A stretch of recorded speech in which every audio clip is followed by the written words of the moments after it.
G'day guys, welcome to the channel again. How good is that new intro music? I am absolutely pumped for that new music. Hopefully it gets everyone else's pumped. So we've had a few organisation things in the shed. Got a whiteboard. If only it was this easy. Finish car, finish the other car. And I've been asking around what people want to see, so I'm making a list of what people want to see. I've been asked to show how the AC compressor is going to get mounted and up and out, everything I do for that. And in the last video someone commented wanting to see the front tail shaft clearance to the transmission sump. So I'm going to bolt that up now and then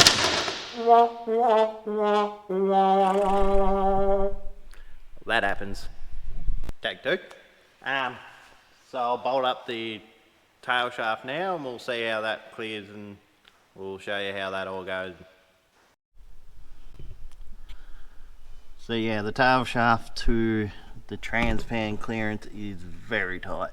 So it's just touching. So if I can clearance the edge of the pan by 5 mil or so, should be okay, I think. So I'll try and get 5. There's probably 5 from the edge of the lip to the casting of the pan, so it shouldn't be too bad. Well, I'll pull all this out now and we'll pull the engine out.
As you probably just saw, that was a lot harder than it probably should be.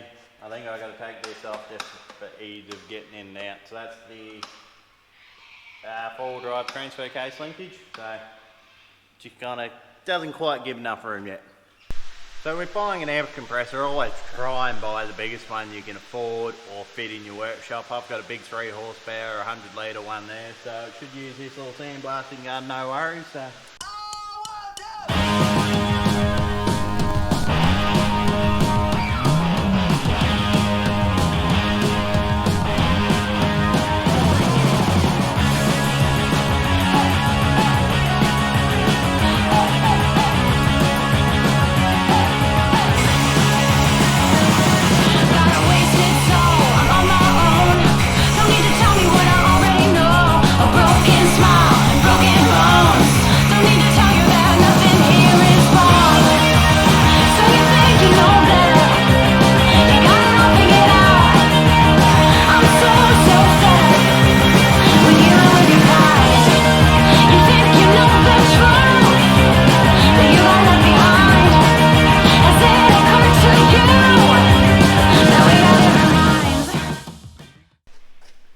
What a mess that makes. There is sandblasting grit everywhere. So now we're going to fire up the welder. I'll clean the welding bench first, and then we'll fire up the welder, have a few practice runs. We'll weld those mounts in, and that's the job done. So that's a big job done, engine mounted. So I've got to, it won't go in for a little bit. There's a lot of work to do. I'll probably pull the body off the chassis because the chassis is that full of mud and everything like that. I can wheel the chassis outside, give it a pressure wash, find out what bushes need replacing, fix everything on there, maybe convert the fuel tank to EFI while it's all open and easily accessible. So I'll clean the welding bench and then we'll head over to the fabrication side of the shop and we'll throw a few beads down. Alright, it's time to practice some welding, so let's throw the helmet on, some gloves. Let's see if I can do any good. I probably can't.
That there is in the vertical up position, so that should be more than strong enough as I go and drop it, and that's probably really loud.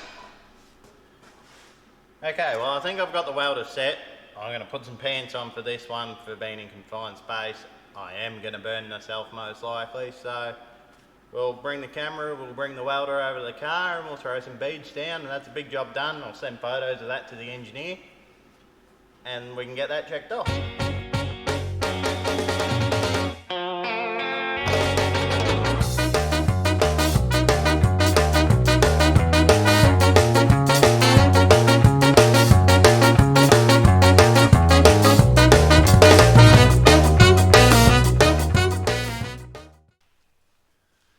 So yesterday we got all the mounts welded on. I haven't done a whole lot today. I've mainly just cleaned the shed, so nothing too exciting. I'll put some awnings on my daily driver, shower tent and everything like that. I'm about to go away for a few days, so I'll probably make an episode of that. Hopefully we get some fish when we go fishing, some cool drone shots of the campsite around the beach and driving along and everything like that. So thanks for watching this episode. We'll be doing more and more. Soon I'll probably take the body off the chassis. I'll get some go jacks or something like that so I can move it around the shed a bit easier and go from there. So thanks for watching, like, subscribe, all those things, and we'll see you next time.